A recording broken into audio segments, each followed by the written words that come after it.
Friends, welcome back to ಮನಸ್ಸು creations YouTube channel. ನೋಡಿ, ಇವತ್ತು ಸೀಮೆ ಬದನೆಕಾಯಿ ಯೂಸ್ ಮಾಡಿ ಒಳ್ಳೆ ಗೊಜ್ಜು ಮಾಡಿದ್ದೀನಿ.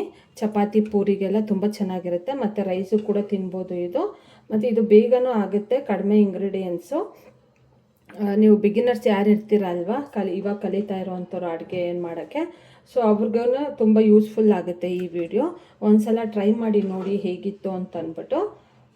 ಸೊ ಬನ್ನಿ ನೋಡೋಣ ಈಗ ಈ ಇದು ಗೊಜ್ಜು ಮಾಡೋಕ್ಕೆ, ಸೀಮೆ ಬದನೆಕಾಯಿ ಗೊಜ್ಜು ಮಾಡೋದಕ್ಕೆ ಏನೇನು ಇಂಗ್ರೀಡಿಯೆಂಟ್ಸ್ ಬೇಕು ಅಂತ ಅಂದ್ಬಿಟ್ಟು ನೋಡೋಣ ಬನ್ನಿ. ಈಗ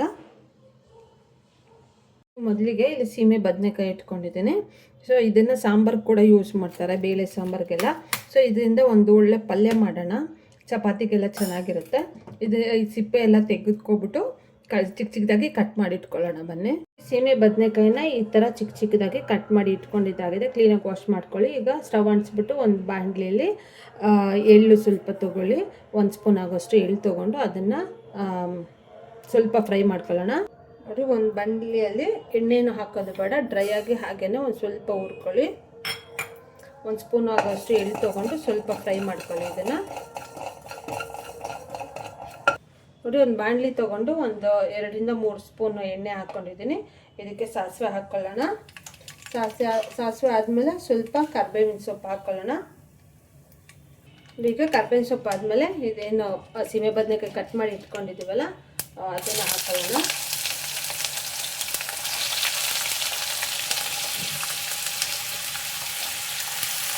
ಹಾಕ್ಕೊಬಿಟ್ಟು ಚೆನ್ನಾಗಿ ಬೇಯೋವರೆಗೂ ಫ್ರೈ ಮಾಡ್ಕೊಳ್ಳಿ.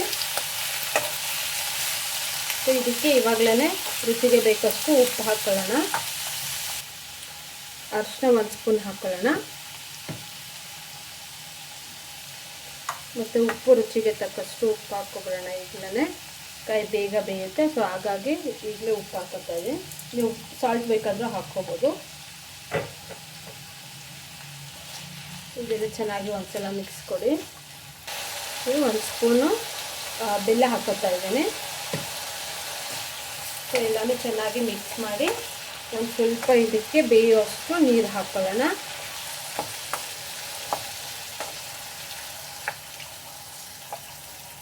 ನಿಮಗೆ ಎಷ್ಟು ಬೇಕೋ ಬೇಯಿಸೋಕ್ಕೆ ಅದನ್ನು ಅಷ್ಟು ನೀರು ಹಾಕ್ಕೊಳ್ಳಿ. ಸೊ ನೀರು ಹಾಕ್ಕೊಂಡು ಹಾಗೆ ತಟ್ಟೆ ಮುಚ್ಚಿ ಇಟ್ಬಿಡಿ, ಬೇಗ ಬೇಯ್ಕೊಳ್ಳುತ್ತೆ ಇದು ಉಪ್ಪು ಹಾಕಿರೋದ್ರಿಂದ. ಒಂದು 5 to 6 ಮಿನಿಟ್ಸ್ ಹಾಗೆ ಬಿಡಿ. ಬನ್ನಿ ಈಗ ಚಿಕ್ಕದಾಗಿ ಒಂದು ಮಸಾಲೆ ರುಬ್ಕೊಳ್ಳೋಣ. ಒಂದು 4 ಕಪ್ ಆಗೋಷ್ಟು ತೆಂಗಿನಕಾಯಿ ತೊಗೊಂಡಿದ್ದೀನಿ.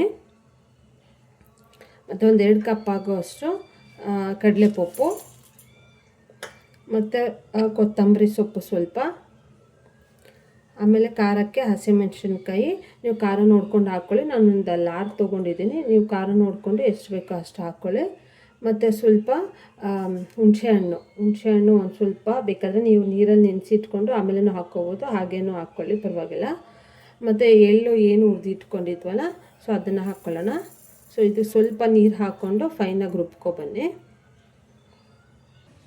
ನೋಡಿ, ಇದು ಆಗಾಗ ಒಂದು ಸ್ವಲ್ಪ ಆಡಿಸ್ಕೊಡ್ತಾಯಿರಿ. ಸೊ ನೋಡಿ, ಇನ್ನೂ ಬೇಯಬೇಕು, ಚೆನ್ನಾಗಿ ಬೇಯಲಿ ಇದು. ನೀವು ಬೇಕಾದರೆ ನಿಮಗೆ ಟೈಮ್ ಇಲ್ಲ ಅಂತಂದರೆ ನೀವು ಕುಕ್ಕರಲ್ಲಾದರೂ ಇದು 1 ವಿಷಲ್ಗೆ ಕೂಗಿಸ್ಬಿಟ್ಟು ಹಾಗೆ ಅದು ವಿಷಲ್ನ ಬಿಟ್ಬಿಡಿ. ಸೊ ಆವಾಗ ಅಷ್ಟೊತ್ತಿಗೆ ಬೇಯ್ಕೊಂಡಿರುತ್ತೆ. ಇಲ್ಲ ಟೈಮ್ ಇದೆ ಪರವಾಗಿಲ್ಲ ಅಂತಂದರೆ ನೀವು ಈ ಥರ ಆದರೂ ಕಡಾಯಿ ಇಟ್ಕೊಂಡು ಅದರಲ್ಲೇ ಬೇಯಿಸ್ಕೋಬೋದು.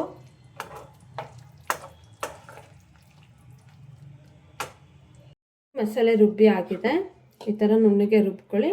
ಈಗ ಕಾಯಿನೂ ಬೆಂದಿದೆ, ಬನ್ನಿ ಅದಕ್ಕೆ ಮಿಕ್ಸ್ ಮಾಡ್ಕೊಳ್ಳಲ್ಲ ಇದನ್ನು.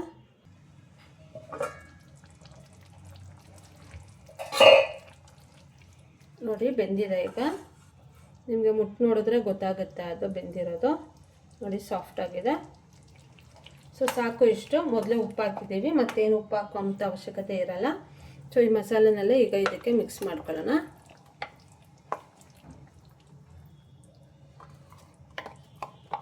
ಜಾಸ್ತಿ ನೀರು ಹಾಕಕ್ಕೆ ಹೋಗ್ಬೇಡಿ. ಇದು ಮಿಕ್ಸಿನಲ್ಲಿ ಏನಿರುತ್ತೋ ಅದಕ್ಕೆ ಸ್ವಲ್ಪ ನೀರು ಹಾಕ್ಕೊಂಡು ಅದನ್ನು ಹಾಕ್ಕೊಳ್ಳಿ, ಸಾಕಾಗುತ್ತೆ.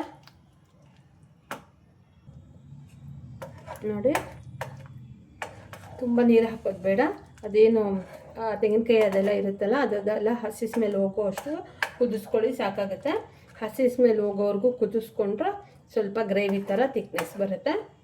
ಸೊ ಇದು ಕುದಿಯೋಕ್ಕೆ ಬಿಟ್ಬಿಡೋಣ, ಒಂದು 2 ರಿಂದ 3 ನಿಮಿಷ ಬಿಡಿ.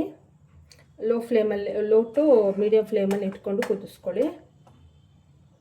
ಬನ್ನಿ ನೋಡೋಣ. ಈಗ ಗ್ರೇವಿ ರೆಡಿಯಾಗಿದೆ. ಗೊಜ್ಜು, ಬದನೆಕಾಯಿ ಗೊಜ್ಜು ನೋಡಿ. ಅದಕ್ಕೆ ಮಾಡಿಕೊಂಡ್ರೆ ಸಾಕು ನೋಡಿ. ಗಟ್ಟಿ ಆಗಿದೆ. 1-2 ನಿಮಿಷಕ್ಕೇ ಹಸಿ ಸ್ಮೆಲ್ಲ ಚೆನ್ನಾಗಿ ಹೋಗಿದೆ. ಚಪಾತಿ ಪೂರಿಗೆಲ್ಲ ತುಂಬ ಟೇಸ್ಟಿಯಾಗಿರುತ್ತೆ. ನೀವು ಇದನ್ನು ರೈಸಿಗೆ ಬೇಕಾದ್ರೂ ತಿನ್ಕೋಬೋದು. ತುಂಬ ಹೆಲ್ದಿ ಫುಡ್ಡು ಸೀಮೆ ಬದನೆಕಾಯಿ.